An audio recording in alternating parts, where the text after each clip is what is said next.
Hi, welcome to the known destination on Inside with Bismarck. The channel is Inside with Bismarck, and the known destination is where we talk about all our traveling content, our schooling and job seeking content.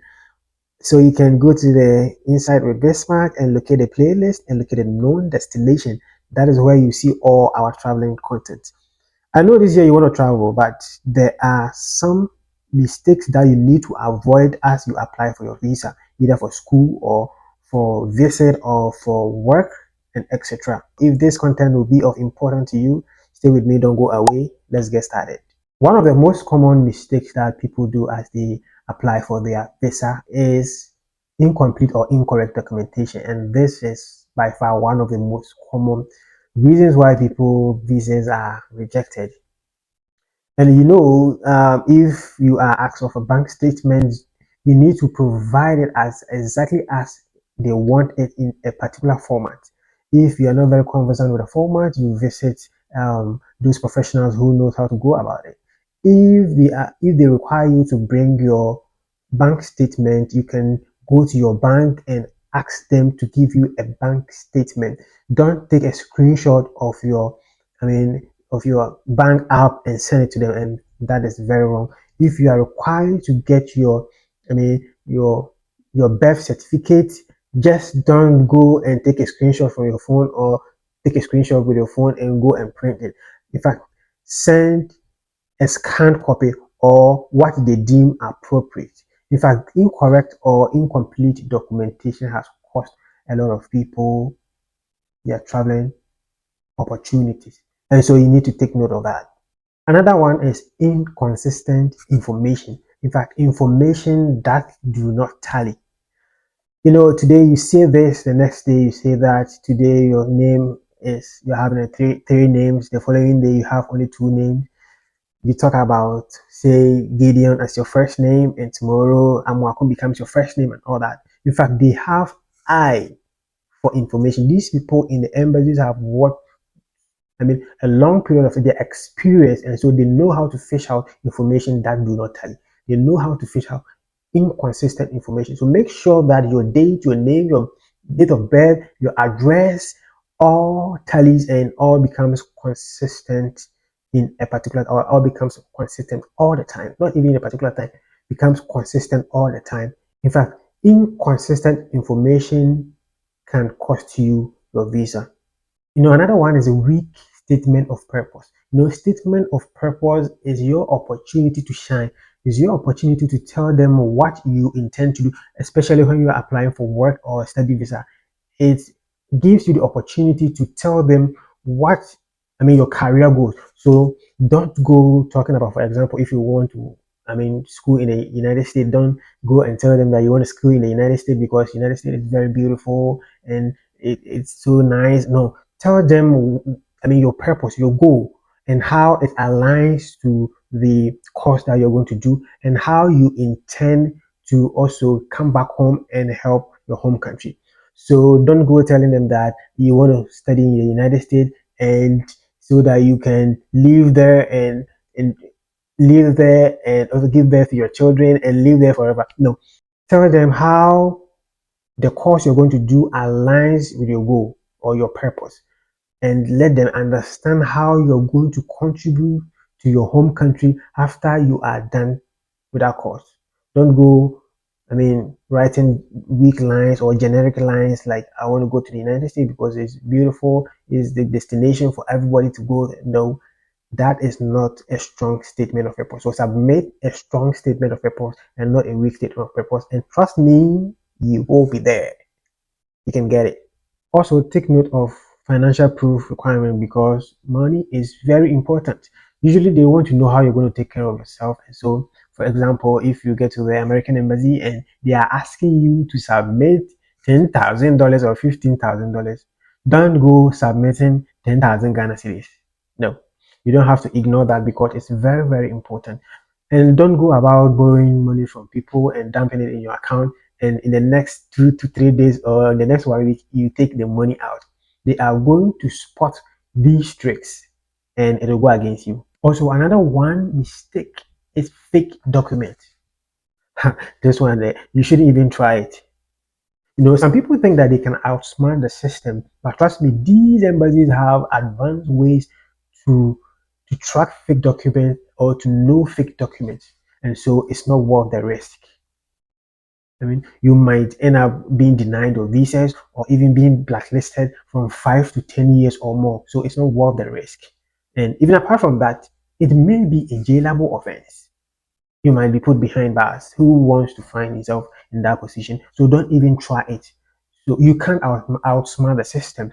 These embassies have advanced technologies to track fake documents, and they've been doing it all the time. So don't risk your opportunity to travel. I know you want to travel, so don't risk that opportunity to travel. Don't make these mistakes and have your visas denied, have you blacklisted, or have you put behind bars. Don't try it. Another mistake that people do that gets their visas denied is overlooking the application guidelines. There are some countries that requires both physical documents and biometric. Others requires biometric. For others, like New Zealand, you don't even require any biometric until you are there. So don't assume that the application for US process is the same as application for UK process, and it might be the same as application for Australia or New Zealand or other countries. No, you need to get the guidelines and make sure that you are following the due process of the application. In that case, it will have your chances. It will brighten your chances of getting your visas approved. Otherwise, then you might head to the path of getting your visas denied. So follow application guidelines, the due process of the application. Providing weak traveling history can also be a reason why someone might have his or her, I mean, visa denied.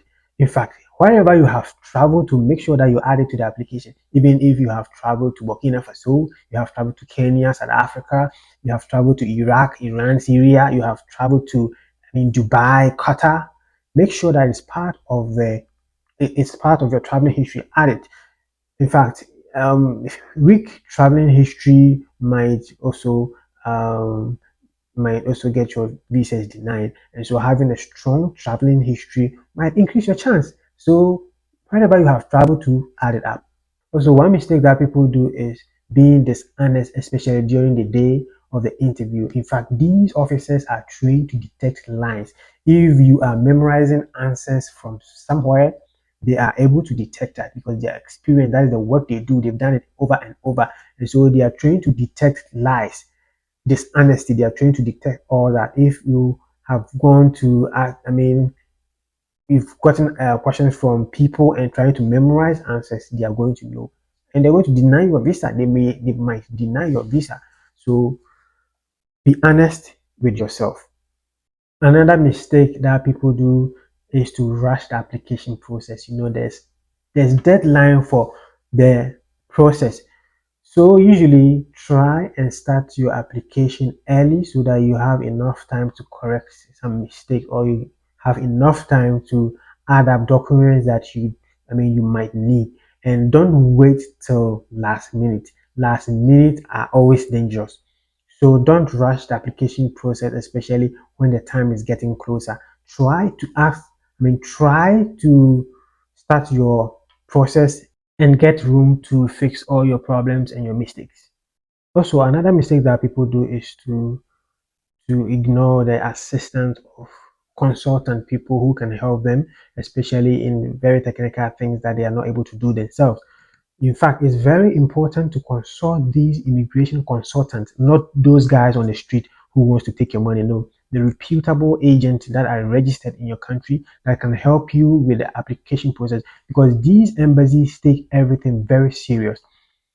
They take everything very serious. They require you to work diligently on your application. So if you lack the knowledge, or I mean, uh, if certain things are kind of very technical to you, you need to seek the help of these immigration consultants. In fact, registered immigration consultants that will not take your money and promise you of things that they can't do, especially those guru guys that are standing by the roadside. No, seek help from reputable immigration consultant those guys who can help you guide you through your application process. Even if it requires you to, pay a service fee to them, I think you should do that so that you get everything smooth and running.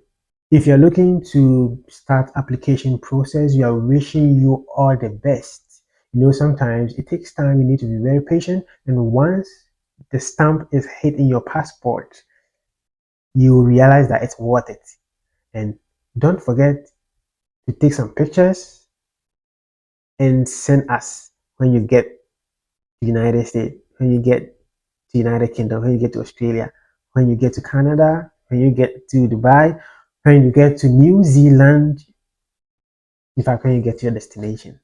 If you love our content, just go to Inside with Bismarck. That is the name of the channel, Inside with Bismarck. Just subscribe to this channel and share our videos to as many people as possible. If you want more traveling content or schooling content or job seeking content, just go to Inside with Bismarck and locate the playlist and locate known destination. That is where we put our traveling and job seeking and school content. Just is a well researched one, and you're not going to regret watching our videos and subscribing to this channel. See ya.